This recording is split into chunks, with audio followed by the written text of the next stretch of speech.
Assalamu alaikum and good evening. This is Witness and I'm your host, Quatrina Hossain. Looking at the politics in Pakistan from last week on to where we are headed today, well, good question. Accusations, counter-accusations, allegations, denials. Pakistani politics seems to be gearing up for what looks like a headlong rush into elections. Will those elections be on schedule? Will they be ahead of time? Will the People's Party be able to ride out the Memogate Scandal, as it's being referred to? For those of you who may have been able to catch a program that aired earlier on Express 24/7 today, where my colleague Maria Zulfikar interviewed Mansoor Ijaz, the center of the eye of the storm that has enveloped the presidency, Pakistan's ambassador to the United States, Hossain Haqqani, and of course the military. Now, Mansoor Ijaz stands by everything that he has said in public. He reiterated again at 8 o'clock in a live interview with my same colleague Maria, in which he said that he stood by everything he said. He said that he personally believed that President Zardari had not authorized or written the memo, but then went on to say that it was, he believed, Mr. Mansoor Ijaz says he believed, that Mr. Hossain Haqqani had got approval from President Zardari. So it's still a little convoluted as to who knew what and when, and who authorized what and when. And if one is to go by what Mr. Hossain Haqqani has said publicly and in statements to the Pakistan People's Party, the whole memo issue is simply non-existent, that no such memo exists and that this is all a fabrication. Mr. Mansoor Ijaz, who is a businessman from the United States, not even of Pakistani origin, his parents are Pakistani origin, he himself was born in the United States, claims that he acted in the interest of his country, which is the United States, and took forward this memo. We are going to discuss the impact of this memo, and along with that, we will examine the impact of the rally held by the Pakistan Muslim League N in Faisalabad, the long-awaited rally, which is supposed to be a rebuttal in many ways to Pakistan Tehreek-e-Insaf's Imran Khan. So did Mr. Nawaz Sharif make the impact that he was hoping to make? Or is the People's Party sitting pretty, given that the PTI and the PML-N have flatly refused to get together on one single agenda? Well, that remains to be seen whether that's going to be the continuing policy, but allow me to introduce my guest here in the studio. My first guest, Yasmeen Rehman, an MNA from the ruling Pakistan People's Party. My second guest today, and joining me for the first time on Witness Ever, is Fauzia Kasuri. She is the president of the Women's Wing of the Pakistan Tehreek-e-Insaf and a senior member of the party. And shortly, I will be joined by Mr. Zafar Jhagra, former senator and a senior leader of the Pakistan Muslim League N. But Ms. Rehman, I will begin with you. Accusations, denials, counter-accusations, counter-denials, but the memo itself, the confidential memo that purportedly was a briefing for Admiral Mike Mullen, Chairman Joint Chiefs of Staff, supposedly authored by Pakistan's ambassador to the United States, Hossain Haqqani, apparently approved by President Zardari, is a dangerous document. What does your party stand on this?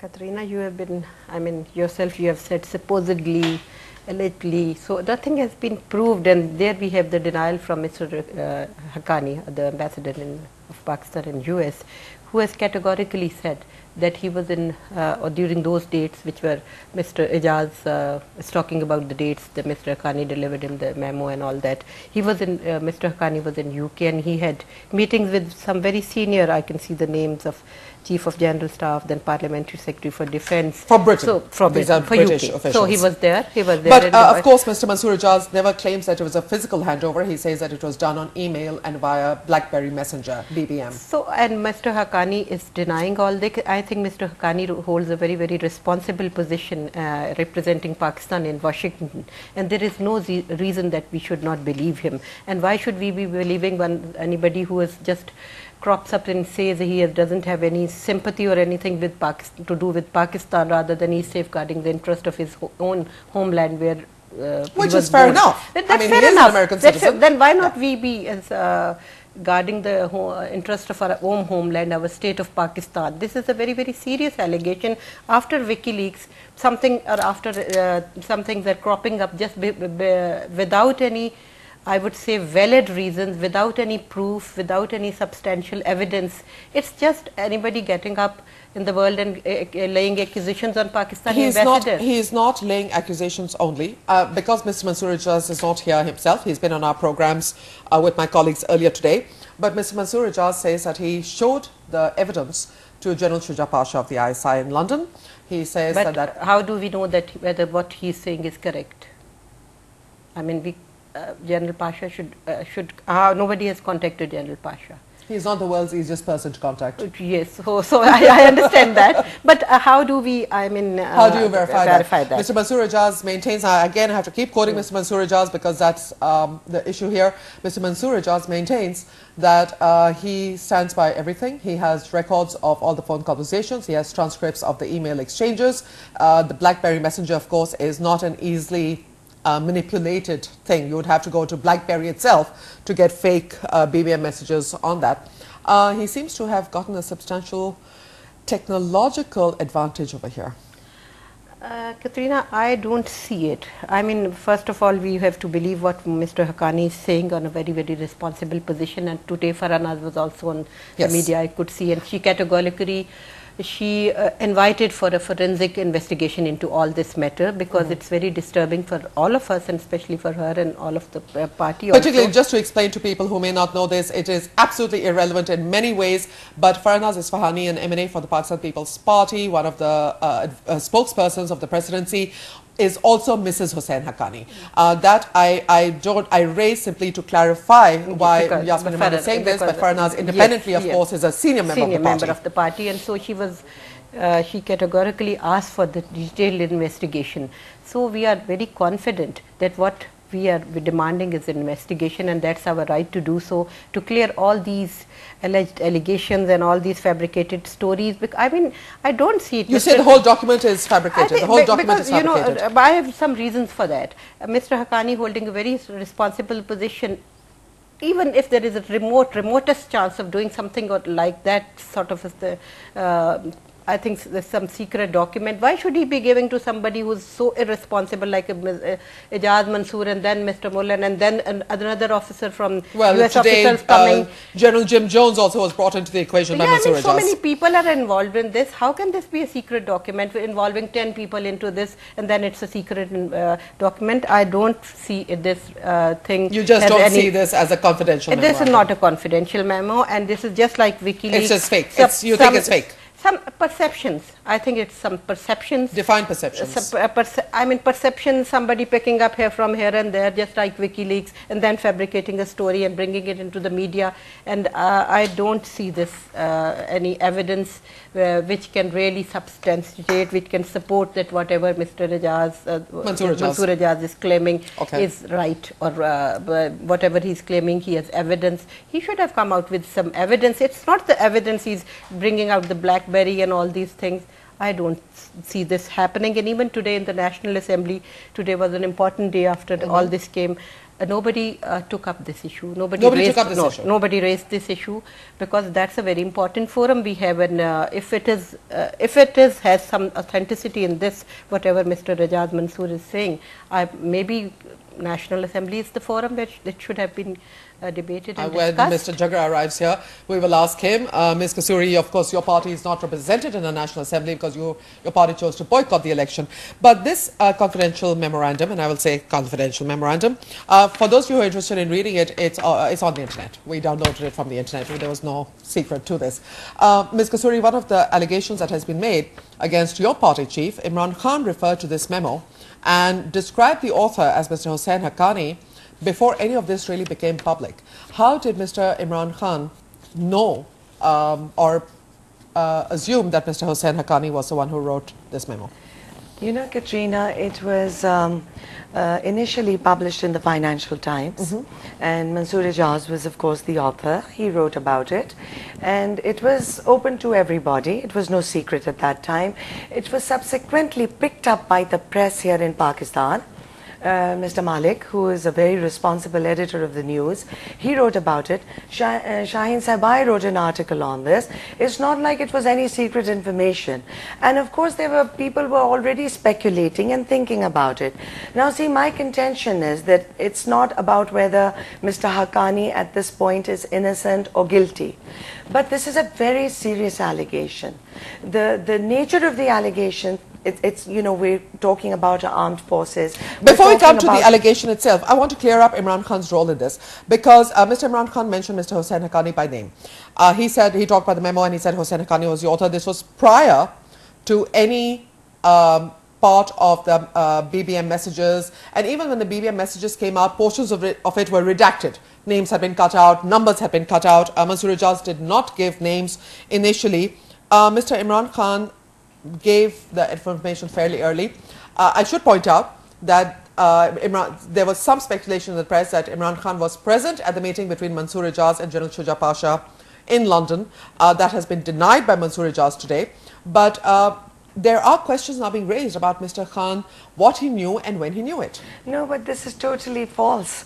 I mean, there's no truth at all in this. Mr. Khan didn't know about it, but it was speculation. And the role of Mr. Haqqani has always been very dubious. This is not the very first time. When we witnessed the Kerry Lugar bill, he had a very suspicious role to play in all that. When we've spoken about 3,000 visas that have been issued without the clearance of the Foreign Office in Pakistan to US citizens, you know, who've been here and involved in various activities that were looked at with suspicion. So it's just that Mr. Haqqani has never really portrayed or inspired the confidence of Pakistanis that way.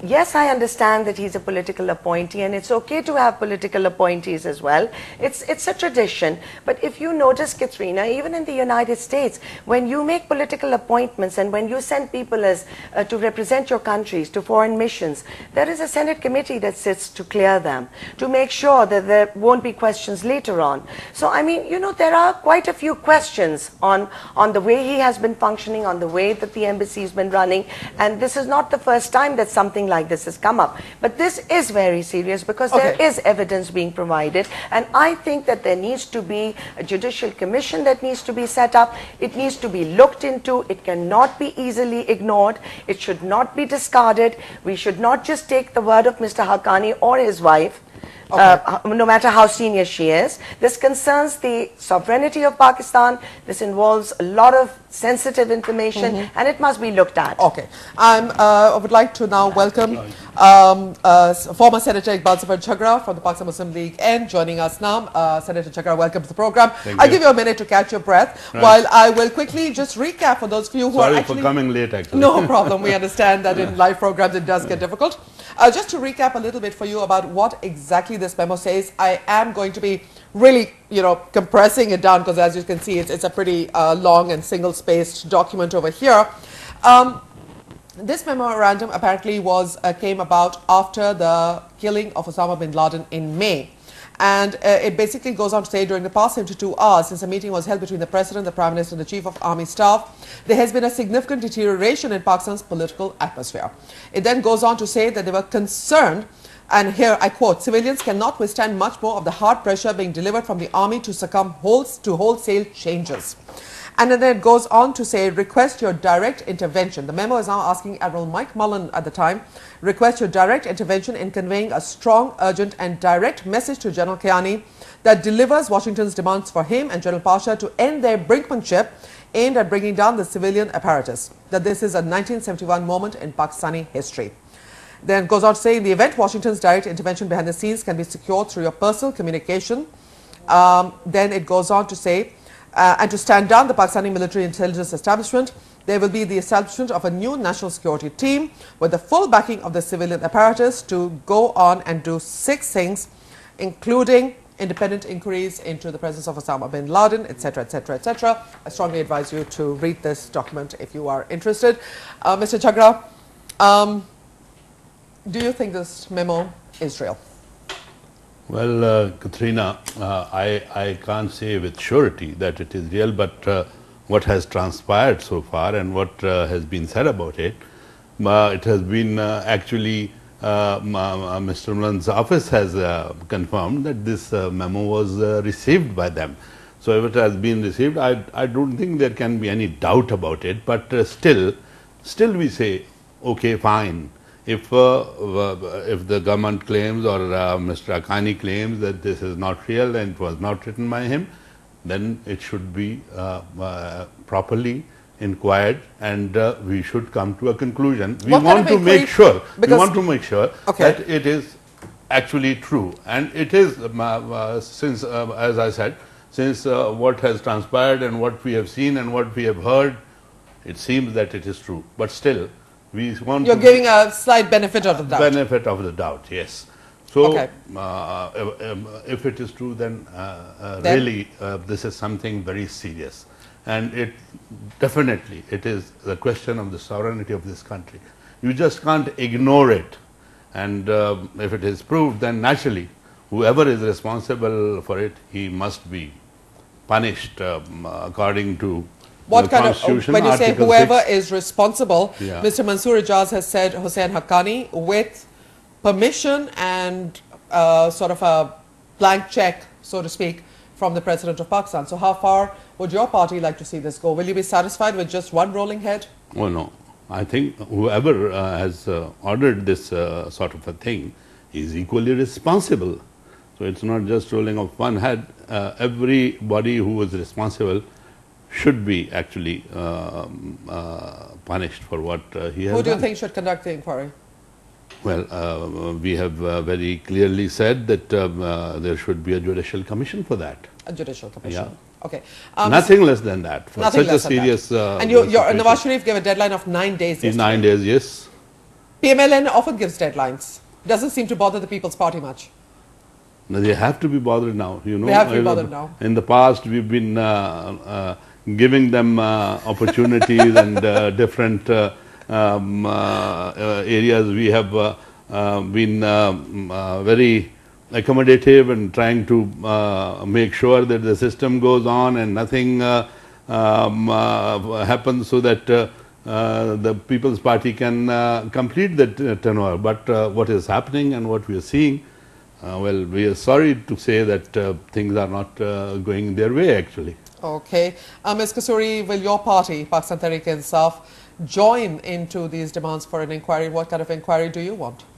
Well, we've already spoken about it, and I think that maybe the Chief Justice needs to himself take suo motus notice of this, because, you know, this is very serious. If it is true, if Mr. Haqqani wrote these memos, or these memos were sent by him, and if the President was backing him and Mr. Haqqani had the President's support, they could actually be caught violating Article 6 of the Constitution, and you know that is treason.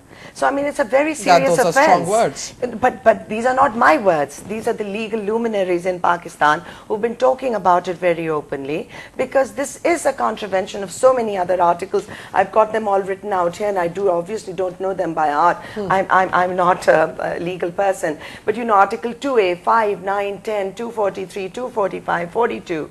These are all, and they all lead to Article 6. They're all a violation of that article. So this needs to be probed. All I'm saying is that we just cannot let it go.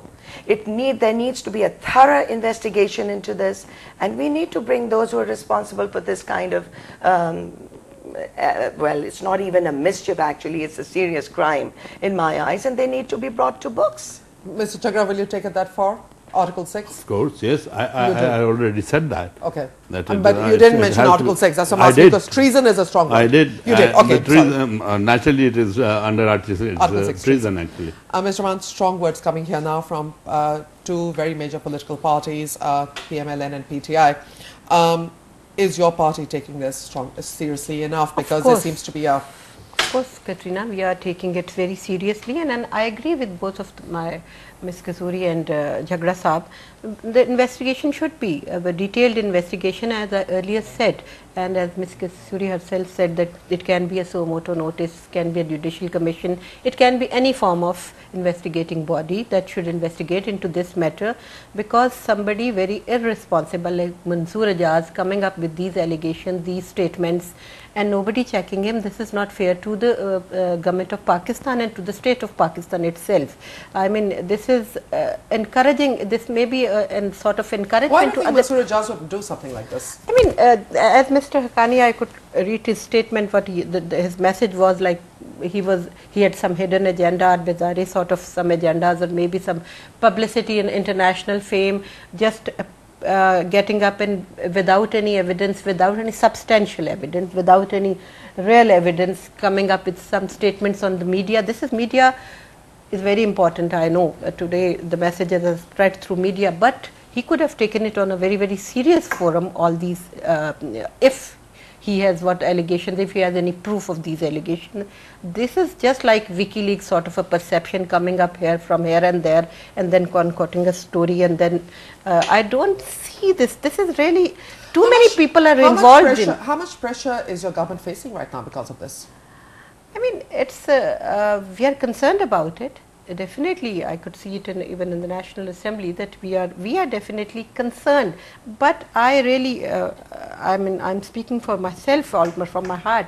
This is not the way the things have done, and so many people are involved in one thing, and then the story coming up in all international and national media, and no evidence, nothing substantial, and all these judiciary independent institutions are sitting there in Pakistan, and they are independent, they are working independently, no interference. If it would have had some hard evidence, they could have taken the notice, they could have come out with some I mean, Supreme Court explanations. Supreme Court has made some references, some sort of explanations from Mr. Haqqani or from Mr. Ijaz Mansoor. I think nobody has taken it seriously, and thorough investigation. I support whatever both the participants have said. On that note, we're going to take a short commercial break. When we return, we will also talk about the impact of Nawaz Sharif's rally in Faisalabad yesterday, and we will explore the relationship between the Pakistan Tehreek-e-Insaf and the Pakistan Muslim League N. The equation, uneasy at best, downright hostile at other times. So we will explore that relationship and how it impacts the ruling party. This and more after a short break. Please stay with us.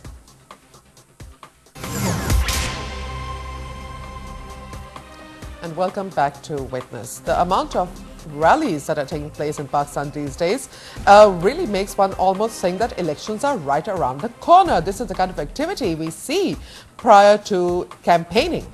But this time around, I think, my personal opinion, that Mr. Imran Khan is trying to make a point, coming out and telling people that he is no longer in the political wilderness after 15 years, and his rally in Lahore has made quite a lot of people believe, or rather become believers in the existence, so to speak, of Pakistan Tehreek-e-Insaf as a viable opposition. Whether that will translate into votes or not, only the people of Pakistan will tell when it comes to balloting. But, and here's a huge but, the Pakistan Muslim League N seems to be pretty concerned.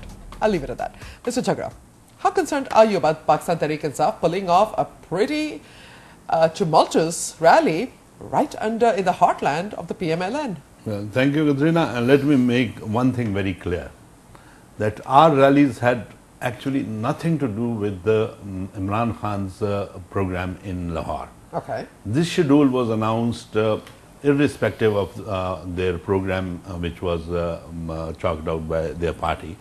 We had announced it much before that, when the load shedding came to a point that the people came on the streets. Yes. In every country, in every city of the country, Karachi, Peshawar, Lahore, everywhere, Quetta, people were on the streets, and then we had to come out with them. Dharna took place here, the parliament, and the presidency as well.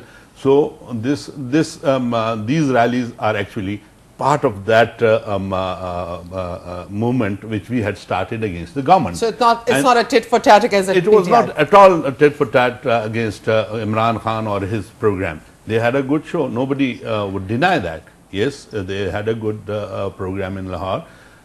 Again, we had a jalsa in Faisalabad yesterday, and it was a mammoth crowd that gathered there in Faisalabad.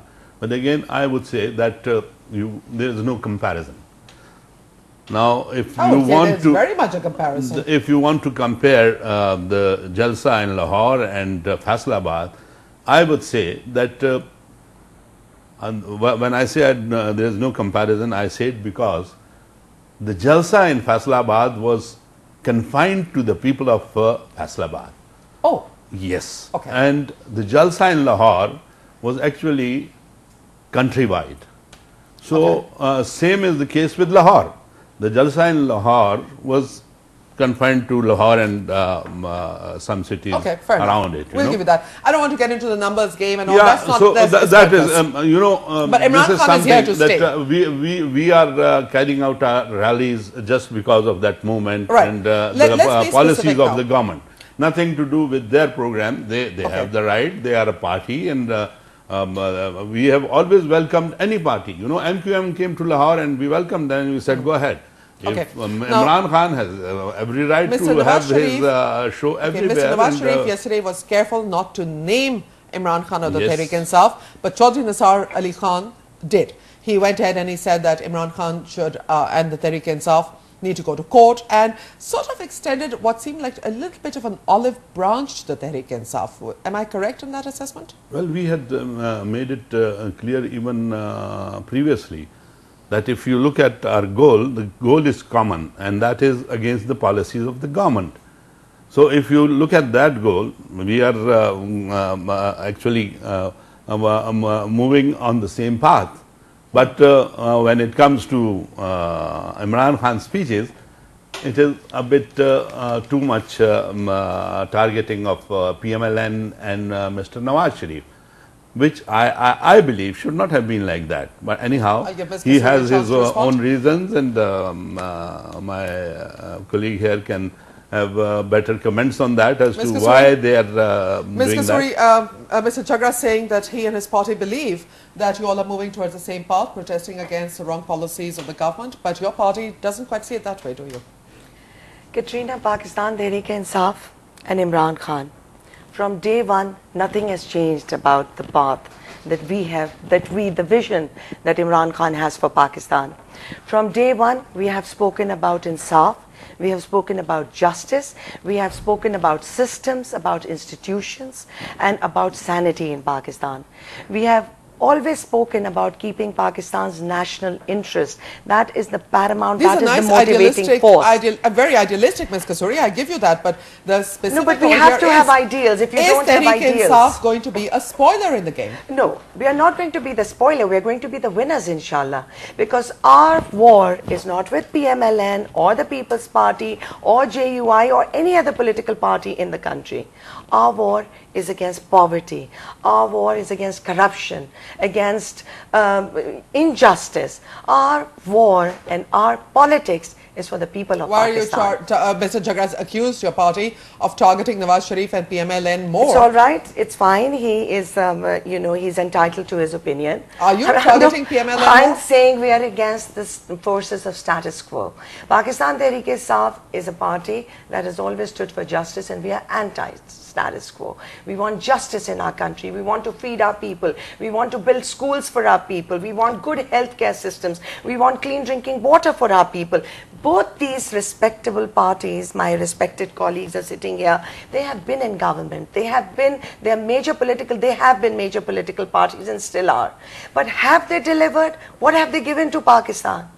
What they have, where they have failed, Pakistan Tehreek-e-Insaf has filled that vacuum. And today the people of Pakistan are urging for a change, and they only see hope in Imran Khan. They only see hope in the message of Tehreek-e-Insaf because of Imran Khan's consistency, because of his audacity, his courage to fight against all odds. If you can answer this briefly, in your rallies, the slogan and the chants were specifically against Nawaz Sharif. Mia Sab Jardo, to translate that, Mia. No, we didn't have any chants as such. No, Khan Saab said that in a joke, but there were no chants specifically against them. Joke. We're against you can't joke when you're a political leader. No, we're against. And in every speech he says, Nawaz Sharif should declare his asasas. Oh, absolutely. So, asasas, nobody refuses that. And Nawaz absolutely. Sharif said, that is what Chaudhry Nisar actually came up with yesterday. Right. That we will go to the courts and they can come to the courts. Both will bring their asasas and let us see who has hidden their asasas. This is what was actually. Quatrina, if you remember, Khan Saab said about Zardari Saab, he said Zardari, he just took the name. And did you see how the crowd just cheered? I mean, they just knew. So it's not about A or B or C or D. It's about those forces that are threatening the very existence of the Pakistani You want a revolution. Ms. Rehman. Yes, through the ballot. Through the ballot. You want a revolution through the ballot. Civilized Ms. Rehman, way to do People's it. Party, and I've said this before, you must be feeling quite comfortable that the opposition is not uniting against you. I think Pakistan People's Party believe in democratic process, so Imran Khan, Mian Saab or any other party who are there for to strengthen this process of democracy, and they are coming through the democratic process, as he earlier said, through a ballot. Pakistan People's Party is very comfortable with the idea of democracy and not any undemocratic forces coming into this system. So, I mean, Pakistan People's Party enjoys, alhamdulillah, majority of votes in 2002, 2008, and even in by-elections after 2008. The Prime Minister has been pretty aggressive in saying that Mr. Nawaz Sharif and his protest rallies and his party are not following a democratic procedure when they are threatening street protest. I mean, the language they are using, I mean, that's What's undemocratic about that? What's wrong with freedom of expression? I mean, we were talking about assets. I agree that all of us, including parliamentarians, including judges, including bureaucrats, they should be declaring their assets. But why are we going to the courts? What is the Election Commission doing? What is FPR doing, the tax authorities? Why are we going to the courts for the assets also, just for assets? So we have to have a system where everybody who is holding some position should be declaring his or her assets. So I think justifying them. of course, after declaration is justification. We have already said that these have been declared, and if they were not declared, we would have been disqualified. Yes, but since they insisted, we said, okay, then let's go to the courts so that it is settled. I think Mr. Mann has a valid point. Yeah, of course. Yes. I mean, we are looking up to Supreme Court for each and everything, and they are coming for okay, let me ask a specific question. What is FPR doing in this country? What's FPR doing in this country? That's a very good question. FPR seems to be... I mean, looking up to judiciary or any other institution, then why are we not performing our duties? Senator Jhagra, why has your party never challenged the declared assets of the government? Well, declared in front of the Election Commission. You've never challenged that. We have never challenged that because it has not come to our knowledge that any assets have been hidden by anybody. Do you think they're hidden? Yeah,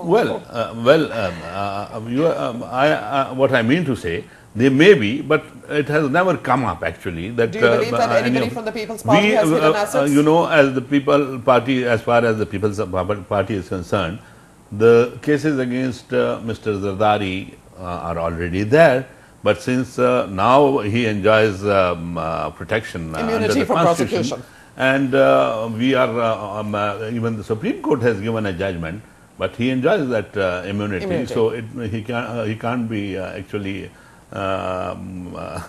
Held accountable you can't lay your hands on him just like that. Okay. No, we're going to take a short break here. I'll give you a chance. I'm going to take a short break over here. When we return, we are going to follow up on this crucial question. Does the PML-N believe that the People's Party is clean, that they've never felt the need to challenge any hidden assets? Well, if so, then why the demands for Go Zardari Go? This and more after a short break. Please stay with us. And welcome back to Witness. Before the break, I was talking with Mr. Zafar Jhagra, and of course, Mr. Jhagra, I want to pick up on this point. You said that your party never felt the need to challenge the hidden assets of other People's Party leaders. Then why demand that the People's Party go? Quatrina, actually, let me make it clear. Every politician, when he goes into the elections, he declares his assets and he declares it under an oath. Now, when you take an oath, we believe that he has declared what he has. Unless you get after it and you inquire and you find something. Whenever we found out of some cases against Zardari, and but nothing he has was ever tried been for proved that. in a court. Let's be honest about it. The NRO, of course, gave a lot of protection to anybody, not just President Zardari, to anybody who had been challenged. 8,000 people, right? 8,000 people. The NRO is again under the scrutiny of the Supreme Court, so I'm going to sort of move away from that because I don't. It becomes contempt of court.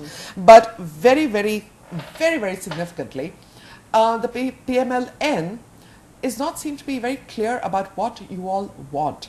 I keep asking you this question. I don't have clarity from your party on what your goal is. When you say go Zardari go, there is really no way that you can constitutionally remove a sitting president. So my question really is now, what do you want? Quatrina, let me first make it clear. I have been talking about it. The Go Zardari Go slogan was not adopted by PML-N themselves. This slogan came from the masses. And I'll go back to the whole load shedding period. They started from that period actually. And we picked it up because it came from the masses. The people wanted that we should come up with the slogan. They had raised the slogan, Go Zardari Go. And we have said that it is not only one personality we are targeting, we are actually targeting the policies of the government. But since the slogan came from the people, we could not just ignore it. And we, to some extent, we went ahead with that slogan. Not totally. We at the same time said it is not only Zardari, it is the government policies. The leader of the opposition made it clear even on the floor of the House. Do you want early elections?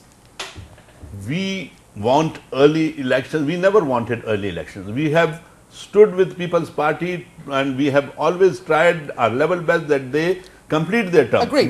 Now what do you want? You know, we got this, we were labeled as a friendly opposition because we wanted the system to continue. Okay. But we never compromised on issues. When it was the judges' issue, we did not compromise. Mr. When Jhagra, it was the NRO, do you want early elections when it was the NRO, we did not compromise. It came to the assembly, the bill came to the committee, and we stood against it, and it was sent back.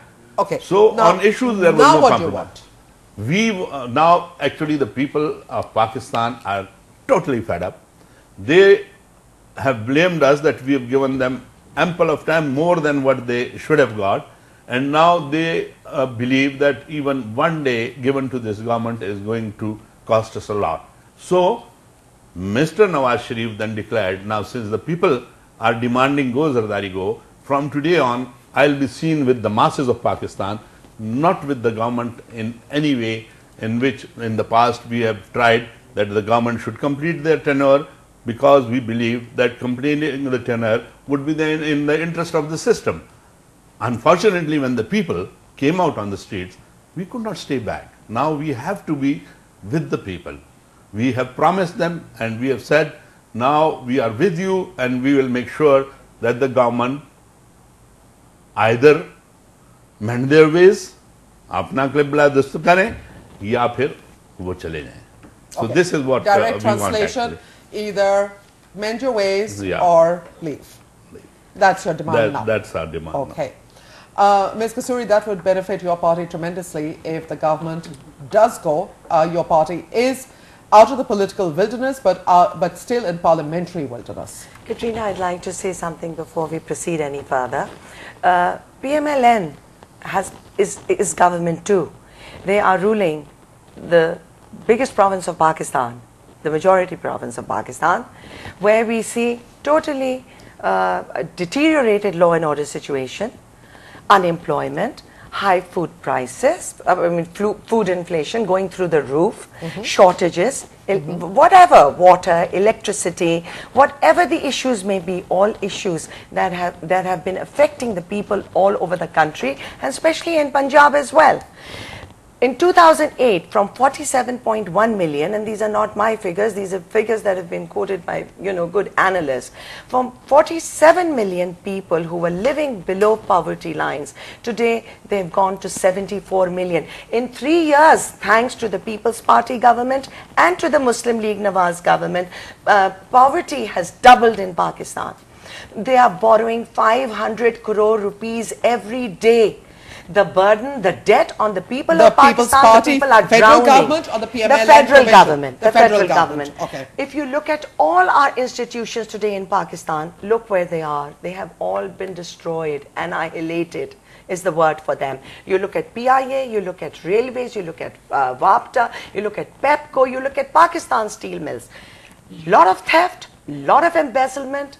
mismanagement. These are accusations. No proof. No, they're not accusations. How can they be accusations? Our debt has gone through the roof. Yes, debt Every has Pakistani doubled. today, in 2008, they were owing 57,000 rupees per person. Today, it's 61,000 per person. 100 crore rupees are being lost. The money is just being squandered away through the incompetence of the government as far as our institutions are concerned. Look where Pakistan is today. It's very convenient for PML-N to say after 3.5 years that they realize did they not have a pulse on the miseries that the people of this country were facing 3.5 years ago? What do they have to prove as far as, have they done anything to ameliorate but if you can come to the question, which was that do early elections obviously suit you? No, we don't care. We are doing what we are meant to do. We have a consistency in our message. We're working for that. We have a lot of challenges ahead of us. Yes, Alhamdulillah, the Lahore Jalsa was fabulous. Okay. It was great because it gave people a hope. Immediately takes me to my next we have question a lot of to work both ahead of you of briefly, us. because I don't want to run out of time. Can your party sustain these rallies? I know you have a rally on December 25th in Karachi. Yes, how long is your party going to be able to sustain these financially as well as with no end stated goal in sight? Both of you, if you'll excuse my being blunt, both of you are backing away from the demand for an early election. So what exactly are you pushing in your rallies?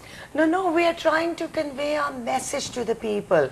This is the only way we can do it. And this is not the first time that we had a rally in Lahore. Quatrina, if you know, we are the only political party. We had a two-day dharna in Karachi. Yes, out in the open, no glass podium, no nothing, no security. We sat in Peshawar. We've done rallies in Gujranwala, in Faisalabad. Yes, we've done those. We've been in Multan. We've done these rallies before, but this one was significant because this actually was this was very indicative of the fact that the people of Pakistan are urging and ready for a change. Okay. And change can only come from new faces. You're also we are not backing out from the demand of early election. Let me make it clear. But you're not making that demand either. We are making that demand, and we say that we want to do it democratically. If the people of Pakistan, they want this government to go, and if they come up and if there is so much of pressure that the government has to go, then of course there will be early elections, and we want that they should be held then. We will be part of those early elections. We are not backing out of it actually. Are you willing to sacrifice your Punjab government? I mean, absolutely. If you dismiss the assembly in Punjab, if you resign en masse from the National Assembly and Provincial Assembly, you have to, early election is inevitable. Your party is not taking that step. No, we have said that for the sake of Pakistan, for the sovereignty of Pakistan, Punjab government, for the sake of Pakistan, sacrificing Punjab government is nothing. When are you going to do it? We can sacrifice anything. When are you going to do? When? Well, we have made it very clear that the option of resignation is very much there, and whenever we need, we can exercise that option. We have not said no. Whenever you need, you can exercise that option, but you're not willing to give us an idea of what would drive you to take that option. We can't say that. We will, first of all, we want to mobilize the people, and if it can be done. I have to give the last person, Mr. Mann here. I think the coming Senate elections are very, very crucial. So it's making them bring out people on the streets, or people are not coming out. People are not coming out. It makes a difference. I mean, which party gets the majority in the Senate? That's very important for I think, and I don't see people on the streets. Where are the people on the street? Do you see? Every alternate day, Mr. Mann, there's a protest somewhere. There's a protest. No, it's not that people are demanding. I mean, they are demanding. They're in protest, their rights. But I don't see it coming on the streets. And what about load shedding? Mr. Jhagra was saying that. Wouldn't it be just a minute, Mr. Mann? Wouldn't it be advisable to respond to the people's demands before they do riot on the streets? I mean, we should be. I mean, the government and the responsible cabinet members who have the portfolios, they should be responding, and they have the pressure.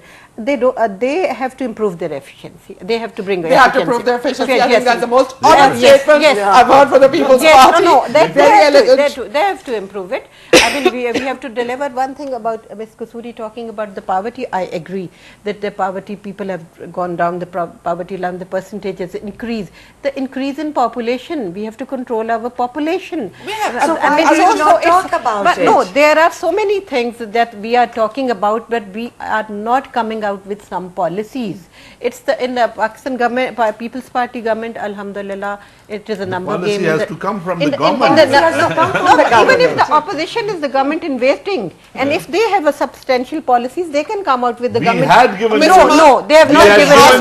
We had given you 10 I will come points. to a specific question. Yes, PML-N We had has given given you 10 specific points. times, but Yeah. all parties conference on security again demanded, in which Mr. Imran Khans was also present, Yeah. and you have not even, your government has not even constituted the The committee, committee has for been that. formed, constituted and announced. Announced. Okay. Announced. And what are you going to do about it? I mean, of course, now it's up to the committee, and I think I know the names from our party. Yasmeen Rehman is one name, and then But how long has it taken? It was a very it wasn't. It important hasn't and very taken urgent such long. because question. Jhagra Sahab, it was announced. I mean, the last week when the session started, it was announced, and all the parties have given their Okay, names. time Now is up. it's the committee has to call.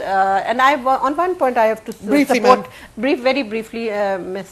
Kasuri, when she said that Senate committees or National Assembly committees should go all these appointments have to be through all these committees.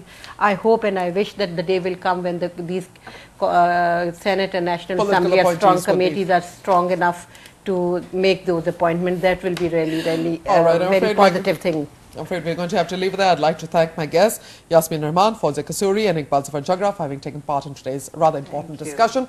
And ladies and gentlemen, it only remains for me to sum up by a very simple thing. The crucial question that everybody is asking today is, will Ambassador Hossain Haqqani be able to ride out the Memogate scandal? And of course, directly related to that is, will President Zardari be able to ride out the Memogate scandal? Right now, denials, hot and heavy. Farnaz Isfahani from the People's Party has demanded a forensic inquiry into the claims that there were BBM, BlackBerry messages involved that confirmed this memo. All these issues have to be resolved, otherwise the deeper morass that Pakistan is digging itself into will be something that everybody will find very hard, and I say everybody, I mean all political parties will find very hard to wriggle out of. This and more, of course, in the news coming up next, but also in subsequent programs of Witness. Please stay with the channel. Thank you so much for joining us tonight. Quatrina said, say Khuda Hafiz from Islamabad.